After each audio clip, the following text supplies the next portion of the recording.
Sir ఇప్పుడు చిన్నప్పుడు మా నాన్నగారు ఒక సినిమా 'జాతకరత్న మిడతం బొట్లు' అని ఒక సినిమాని చూపించారు. జాతకాలు వీటికి వీటికి సంబంధించి కాబట్టి ఆ సినిమాకి పేరది. ఎప్పుడైనా ఏదైనా ఈ జాతకాల్లో ఏదన్నా ఇలాంటి మీరు చెప్పినటువంటి విషయాలు ఇదంతా అబద్ధం అని తెలిసినప్పుడు ఆ సినిమా పేరు తలుచుకొని నవ్వుకుంటూ ఉంటాం. సో, ఇది ఎందుకు చెప్పాను అంటే చాలామంది ఈ మధ్య కాలంలో రాళ్ళని నమ్ముతూ ఉన్నారు. జాతక రత్నాలు, రత్నాలు అని నమ్ముతూ ఉన్నారు. అలాగే రుద్రాక్షని. రుద్రాక్ష నిజంగా పరమశివుని యొక్క ఒక దాన్నేమంటారు అత్యంత భక్తితో వేసుకునే ఒక ఇది. దాని వలన ఏదైనా అతీతమైన శక్తులు రావటం కానీ, దానివల్ల మనకి లేని ఎనర్జీ రావటం కానీ, దానివల్ల ఎటువంటి మంచి జరుగుతుంది? అసలు రుద్రాక్ష ఎవరు వేసుకోవాలి? నిజమైన రుద్రాక్షలు ఎక్కడ దొరుకుతాయి? దానికి సంబంధించి చెప్పండి. ప్రశ్నలోనే గొప్ప జవాబండి. రుద్ర హ్మ్. అక్ష. హ్మ్. అక్షము అంటే కన్ను అని అర్థం. హ్మ్. రుద్రాక్షలు అంటే శివుని యొక్క నేత్రముల నుండి ఉద్భవించినటువంటి పదార్థము అని మరి అక్కడ సంస్కృత భాష మరి చెప్పేస్తుంది అక్కడ. హ్మ్. ఇంకా మీరన్నీ చెప్పినటువంటి రాళ్ళు, హ్మ్.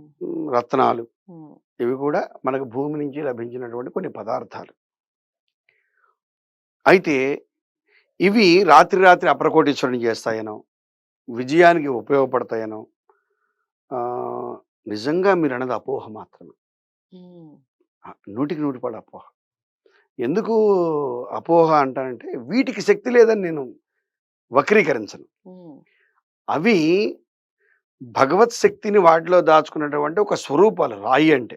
ఓకే. ప్రకృతి నుంచి మనకు సంబంధించిన ప్రతీది కూడా మనకు దైవ స్వరూపమే. హ్మ్. ఇవి ఏం చేస్తాయి అంటే ఇప్పుడు 9 రత్నాలు 9 గ్రహాలు 9 రాసుల వాళ్ళకి లేదా 9 నక్షత్రాలు ఈ నక్షత్రాన్ని బట్టి ఆ అధిపతిని బట్టి మనం పెడుతూ ఉంటాం. ఇవి ఒక 1% సపోర్ట్ చేస్తాయి. హ్మ్. 1% సపోర్ట్.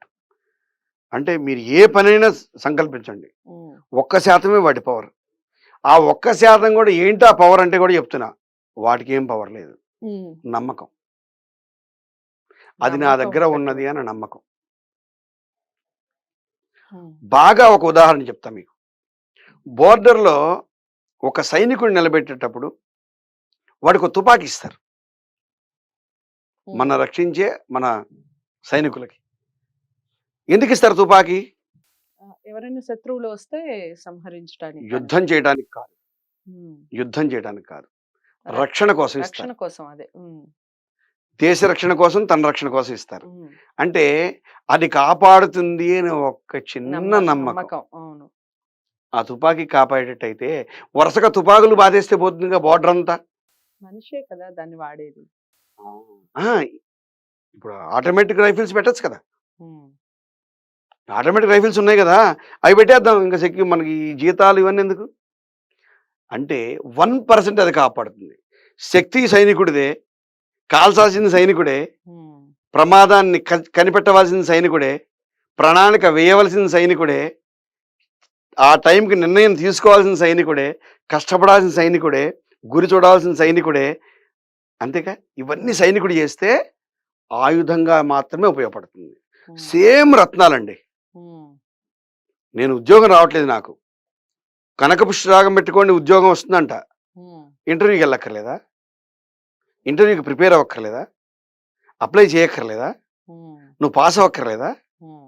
రత్నం పెట్టే ఉద్యోగం వస్తే అసలు ఈ చదువులను ఎందుకు పిల్లగాడు పుట్టంగానే వాడికి 9 వేళకి 9 రత్నాలు తొడిగేస్తే అసలు హ్మ్. అద్భుతం కాదు. హ్మ్. వాడే చదువుకుంటాడు. స్కూల్ అక్కర్లేదు, ఫీజులు అక్కర్లే, ఏం అక్కర్లే. హ్మ్. 100% రాంగ్. 1% 99% అలంకరణ సామాగ్రి అది.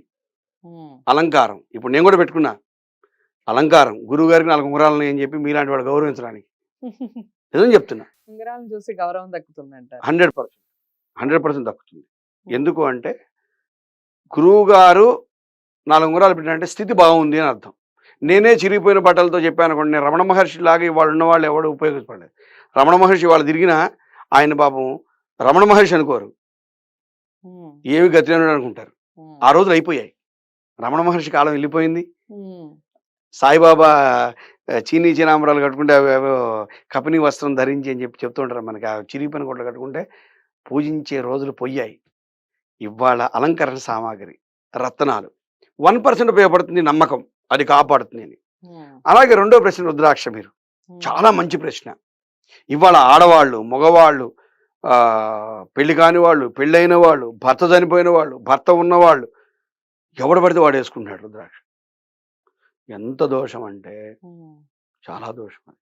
ఉమ్, దానివల్ల ఎంత మీకు మంచి జరుగుతుందో నాకు తెలియదు కానీ ఉమ్, 100కి 100 చెడు జరుగుతుంది. ఓకే. 100కి 100. దానికి కూడా ఒక విధి విధానం ఉంది.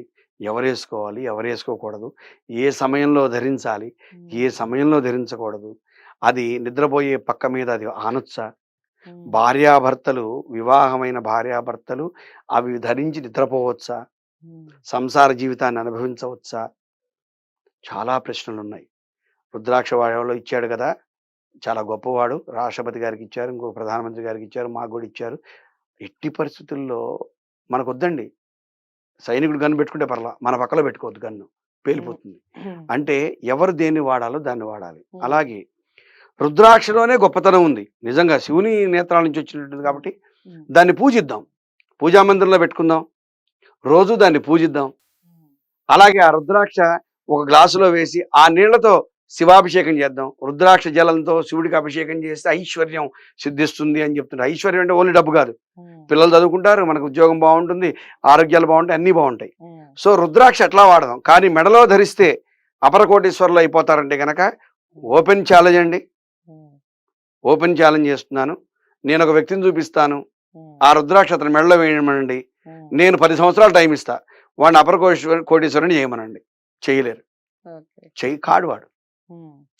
ఏదైనా జాతకంలో ఉండాలి యోగం, వాడి అదృష్టం బాగుండాలి. ఈ రెండు కలిసి వచ్చినాడు ఆ రుద్రాక్ష వేసుకుంటే అది 1% సపోర్ట్ అవుతుంది తప్ప, రుద్రాక్ష వేసుకున్నంత మాత్రాన బాగా చదువుకుంటే ఇంత పెద్ద పెద్ద స్కూళ్ళు ఎందుకు, ఇంత పెద్ద విద్యా వ్యవస్థ ఎందుకు, ఇన్ని కోచింగ్ సెంటర్లు ఎందుకు, అవసరం ఏముంది? రుద్రాక్ష వేయాలి, 10th క్లాస్ ఎగ్జామ్స్ పంపించేస్తే పెన్ను దానంతరం అదే రాసేస్తుంది కదా, మనం రాయటం అక్కర్లే, రుద్రాక్ష రాసేస్తుంది. చాలా తప్పండి. ఇదంతా 1% మనకి దైవశక్తిగా ఉన్నటువంటి పదార్థాలు మనకి సపోర్ట్ చేస్తాయి, అంతే. ఇందాక నేను ఒక వీడియోలో చెప్పాను, వర్షం పడుతోంది, గొడుగు వేసుకొని బయటికి వెళ్ళాం, అది 1 గంట తర్వాత తుఫాన్గా మారితే ఆ గొడుగు మనకు ఉపయోగపడదు, ఎగిరిపోతుంది. అది ఎంత అంటే కొంత పరిధి ఉన్న వర్షం వరకు మాత్రమే అది మనకు ఉపయోగపడుతుంది, దాని పరిధి దాటితే ఇవ్వబడు. అలాగే ఓ రుద్రాక్ష అయినా ఒక రాయి అయినా మనకున్నటువంటి దోషాలు చిన్న చిన్న దోషాలు అయితే గనక అవి తొలగిపోయి డెవలప్ అయిన వాళ్ళందరి పేర్లు చెప్పుకుంటున్నారు. ఒకవేళ అది తుఫాన్ లాంటి దోషం అనుకోండి, రాయి పెట్టినా, రప్ప పెట్టినా, 9 రాళ్ళు పెట్టినా, రుద్రాక్ష వేసుకున్నా, 100 కేజీల బంగారం వేసుకున్నా అదేం మన కాపాడదండి. అంటే ఎప్పుడూ కూడా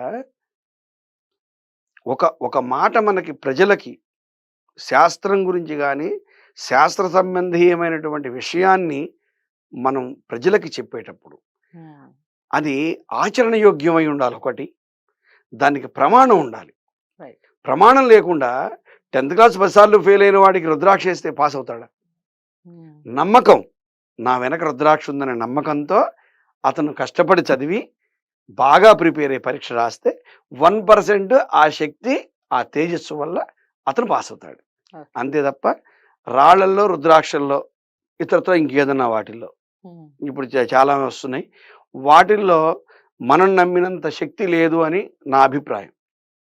ఉంది కొంత, అది కూడా మనం కష్టపడాలి, మనమే చదువుకోవాలి, మనమే పరీక్ష రాయాలి, మనమే సంపాదించాలి, మనమే ఇంటర్వ్యూకి వెళ్ళాలి. శక్తి అంతా మంది, అది ఓన్లీ సపోర్టర్. ఒక ప్రాంతం నుంచి ఒక ప్రాంతానికి పోవడానికి బండి ఎట్లనో, కారు ఎట్లనో, ఒక స్థితి నుంచి ఇంకో స్థితికి వెళ్ళడానికి అదొక ఆయుధం రుద్రాక్ష. అంతే తప్ప ఇతరత్ర దాంట్లో శక్తి ఉంటే అసలు అందరం రుద్రాక్ష వేసుకుందామండి. ఉద్యోగాలన్నీ ఇవన్నీ ఎందుకు, ఇంత కష్టపడి ప్రవచనాలు చెప్పడం ఎందుకు, జ్యోతిష్యం చెప్పడం ఎందుకు, ఇవన్నీ ఎందుకు కదా. ఇవన్నీ నాకు కూడా రుద్రాక్ష మాల ఉంది, ఇది కూడా ఉంటుంది ఎప్పుడు మాల మెడలో. అంటే ఇది నాకు శివుని యొక్క ప్రతిరూపము రుద్రాక్ష, భక్తిభావం, దాన్ని స్వర్ణంలో వేసుకుని నాకు శక్తి ఉంది కాబట్టి అంతే. దీనివల్ల డెవలప్మెంట్ ఉంటుంది అంటే ఖచ్చితంగా అది అపోహ మాత్రమే. చాలా చక్కటి వివరణ ఇచ్చారు. ఒక సినిమాలో నా రాజేంద్ర ప్రసాద్ గారు అనుకుంటాను, గురువు గారు, ఆ నలుగురు మూవీ అనుకుంటాను, మీరందరూ ఒకసారి వాచ్ చేయండి. ఆ మూవీలో ఆయన ఒక ఎడిటర్ ఉంటారు. చీఫ్ ఎడిటర్ ఉంటారు. ఆయన దగ్గరికి రాశిఫలాలు తీసుకొని రాశిఫలాలు వేయండి అని వస్తే కష్టే ఫలి అంటారు. రాసే ఫలి అని ఎక్కడ అనరు. నేను వెయ్యను అని చెప్తారు. నూటికి నూరు పాళ్ళమ్మ. పేపర్‌లో వేయను అని చెప్తారు. మీరు చెప్తూ ఉంటే నాకు అదే గుర్తొచ్చింది. సో, చాలా ఇంట్రెస్టింగ్. కొంతమంది నమ్మకాన్ని ఎక్కువగా పెట్టుబడి పెట్టి దానివల్ల లక్షలు సంపాదించాలి అన్న దురుద్దేశంతో ఈ మధ్య కాలంలో చాలా వరకు ఇలాంటివి పెరిగిపోతూ ఉన్నాయి. దానికి తార్కాణమే ఇప్పుడు గురువుగారు చెప్పినటువంటి ఎగ్జాంపుల్స్ ఏవైతే ఉన్నాయో అవన్నీ కూడా.